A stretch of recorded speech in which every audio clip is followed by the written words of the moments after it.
I touched something. A woman's hair. Nami, I said, just reaching out without thinking. And I grabbed onto the smooth skin of the woman. It was cold, and without thinking, I let go. This isn't Nami. And so, what did I grab onto? Suddenly, I was struck by some light. Kohei, where are you? Na- Nami.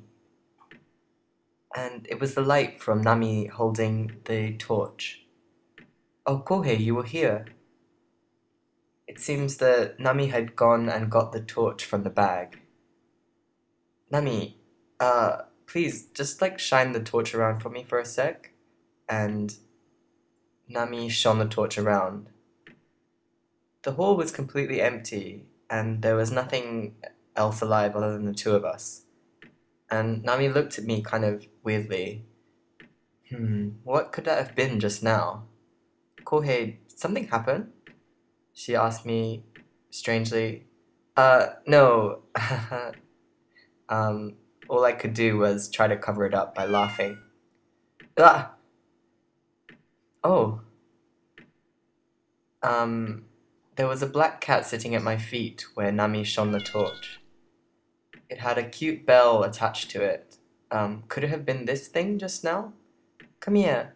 And Nami put out her hand and it came up to play with her. Oh, it's cute. And Nami picked it up. Nami, let it go. When I reached out my hand to it, the cat jumped out from Nami's arms and ran away. Ah! The cat, for a moment, shone green and then disappeared. Is it a ghost cat? Ah, maybe. That ghost, didn't it go to where the mummy was just now? The mummy. That's right. We'd seen a mummy. But here in modern day Japan, does a mummy really exist? I wonder if that was really what we saw. Hey, do you want to just go check on that mummy one more time? Nami said. Uh, yeah, let's do that, I said, but my voice was a little shaky. When we climbed up to the second floor, we returned to the room that had the mummy just now. Okay, you ready? I'm gonna open it. Mm-hmm. And Nami prepared herself. Nami, I'm really gonna open it. Hurry up. And I was scared, so A, I closed my eyes and gently opened the door.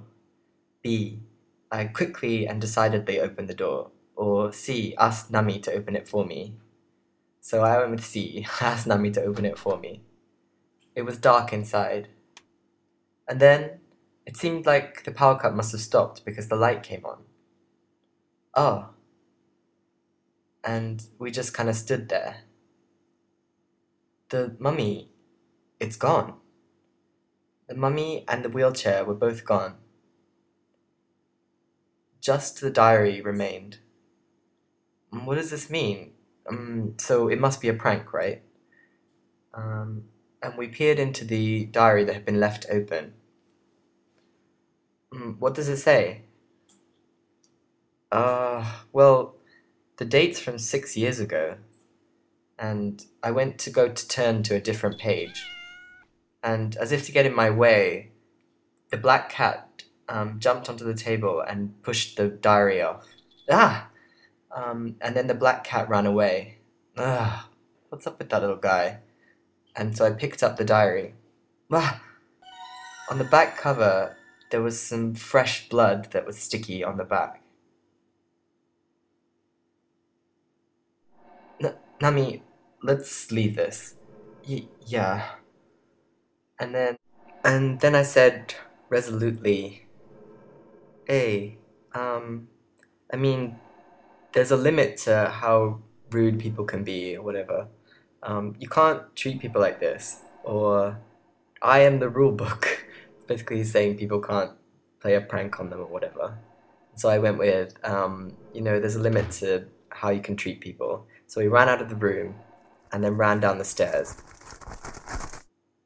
Ah! Oh, that scared me. Was that a bat just now? I think so.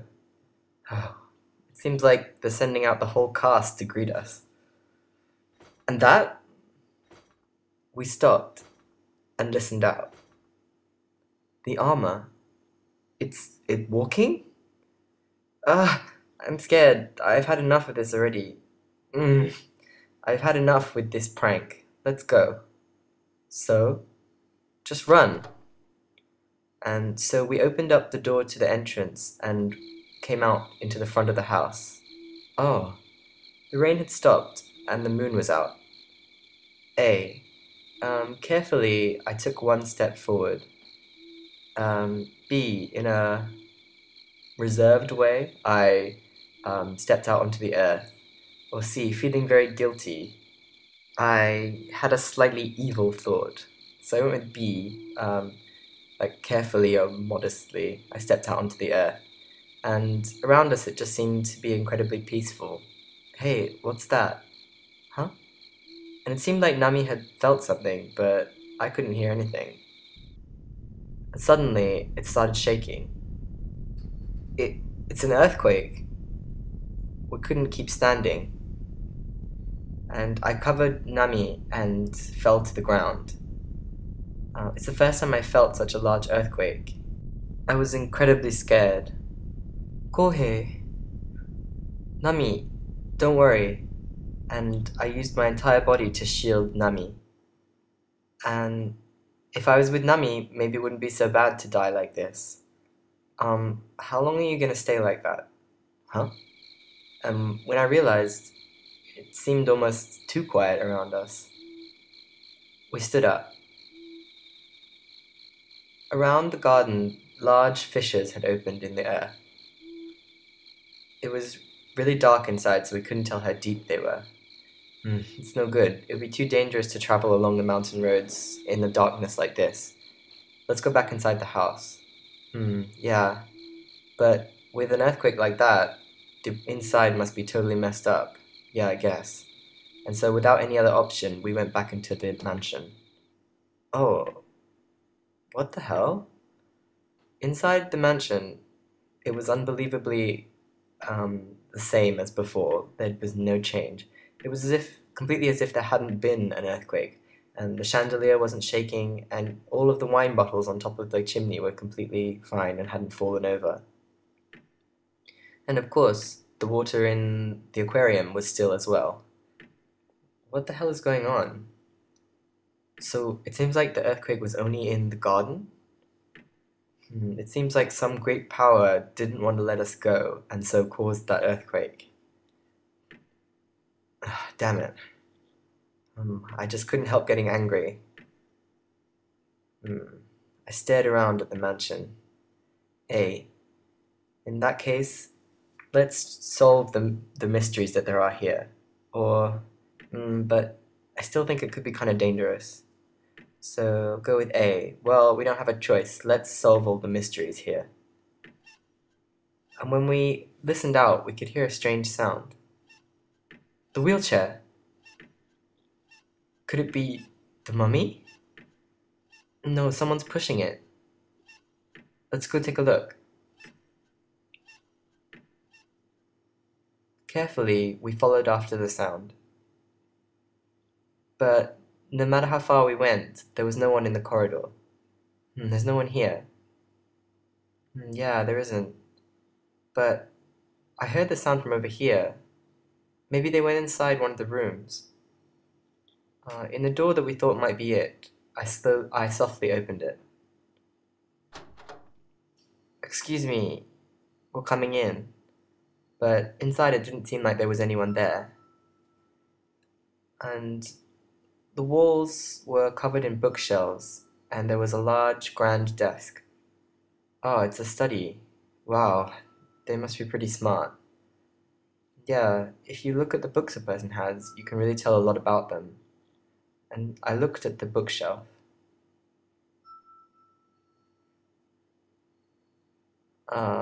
Unusual psychology research, psychic powers in young children, unconscious madness, uh, two personalities, and one's mental makeup.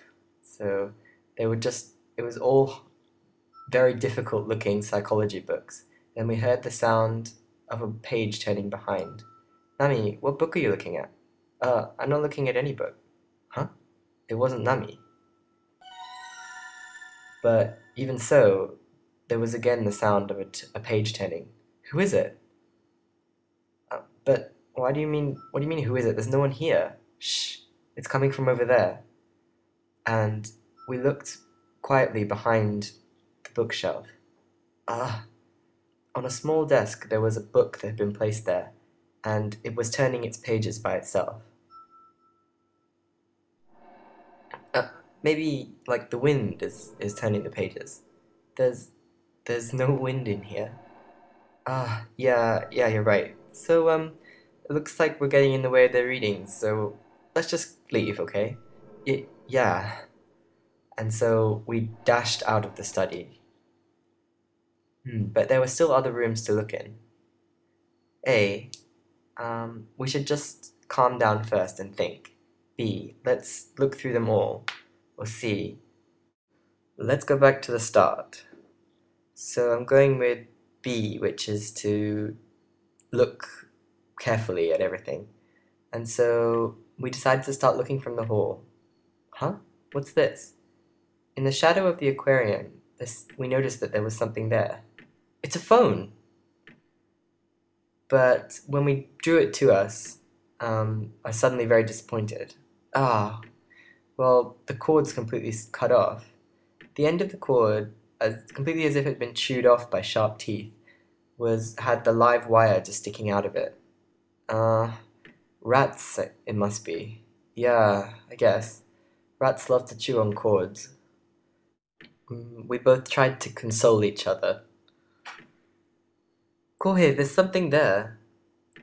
Suddenly, Nami squatted down. There was a large shadow passed across our vision and then disappeared. A fish. What? But I saw it. The fin on its back. The fins? It was a fish that was like bigger than a person. What?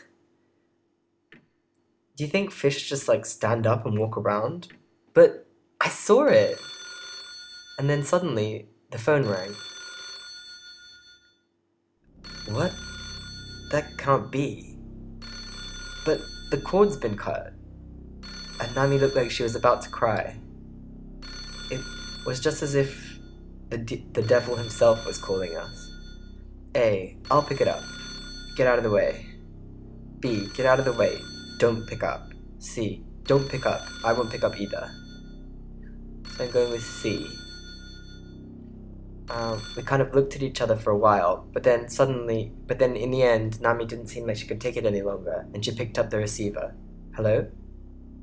And in a second, in a flash, Nami's face changed color.